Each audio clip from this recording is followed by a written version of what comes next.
Yan ang first plate namin. Beses was gawa sa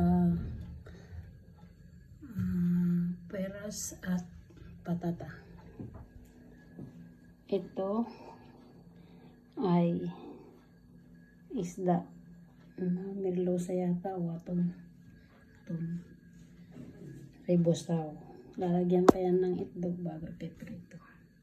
Yan.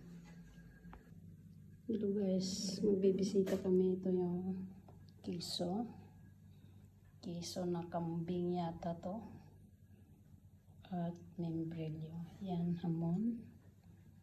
Yan, hamon. Yan, lumo.